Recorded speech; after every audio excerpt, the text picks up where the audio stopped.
మీ అందరికీ పాదాభివందనాలు. మీరంతా కూడా ఆ భగవంతుని ఆశీస్సులు పొందాలని, అష్ట ఐశ్వర్యాలతో ఉండాలని ప్రార్థిస్తున్నాను. నేను మీ అందరికీ పాదాభివందనాలు అని ఎందుకు అన్నానంటే, ప్రతి జీవిలో దైవత్వం కూడా ఉంటుంది.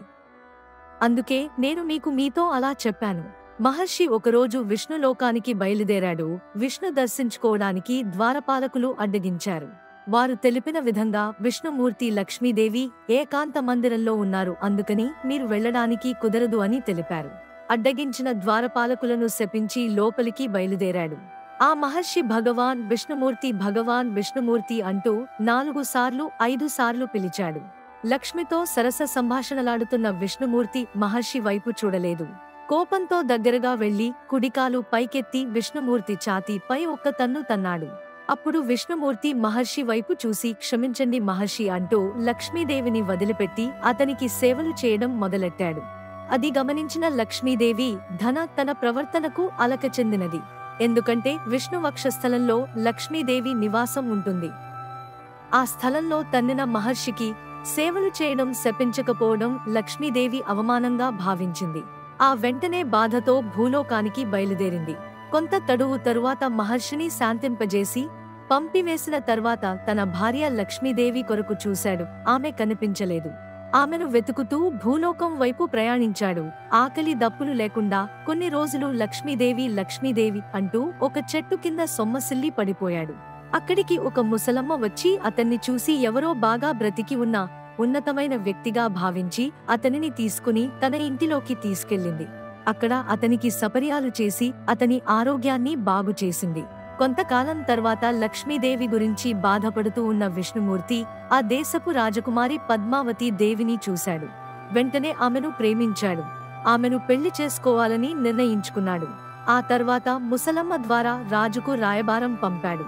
అప్పుడు ఆ రాజు అతనికి ఏమి అంతస్తు ఉన్నదని, ఎలాంటి ఐశ్వర్యవంతుడని, తన కుమార్తెను ఎలా ఇవ్వగలను అని తెలిపారు. ఆ విషయం తెలిసి విష్ణుమూర్తి కుబేరుణ్ణి పిలిచి ఆ దేశపు రాజు కంటే ఎక్కువ ధనవంతుడిని కావాలని, అపార సంపదను ఇవ్వమని తెలిపారు.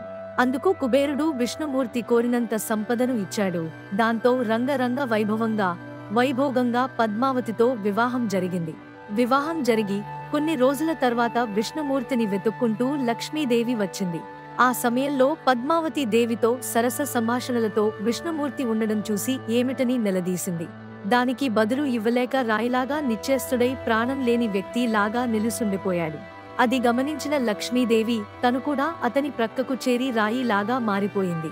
ఇది గమనించిన పద్మావతి దేవి విష్ణుమూర్తి పక్కకు తను కూడా చేరి తను కూడా శిలలాగా మారిపోయింది. ముగ్గురు శిలలాగా మారిపోవడం గమనించిన ప్రజలు వారికి పూజలు చేయడం మొదలు పెట్టారు. నిజానికి భక్తవత్సలుడైన భగవానునికి భక్తులు నిత్య పూజలు అందించుతూ తమ కోరికలు తీర్చుకుంటున్నారు. ఆ విధంగా విష్ణుమూర్తి 7 కొండలవాడుగాను పూజలను కుంటున్నాడు. భక్తుల కోరికలను తీరుస్తున్నాడు. అలాగా కలియుగ వైకుంఠ మూర్తిగా ప్రజల చేత పూజలను దుకుంటున్నాడు. నేటి కాలంలో భర్తకు అవమానం జరిగిన, కుటుంబం మొత్తానికి అవమానం జరిగినట్లు బాధపడి భార్యాభర్తలు కలిసి ఎదుర్కొంటున్నారు.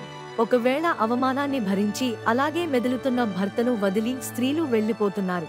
మరికొందరు ఆర్థిక పరిస్థితుల వలన అవమానాలను దిగమింగుతూ భార్యాభర్తలు కలిసి ఉంటున్నారు. దీనినే ఫిలాసఫీ అంటారు. ఇప్పుడు మనకు ఒక ధర్మ సందేహం కలుగుతుంది. లక్ష్మీదేవి గొప్పదా, విష్ణుమూర్తి గొప్పవాడా, లేక మన ప్రజల? మీరు తెలపండి, వీరిలో ఎవరు గొప్పవారు? మీ సైకో ఫిలాసఫర్.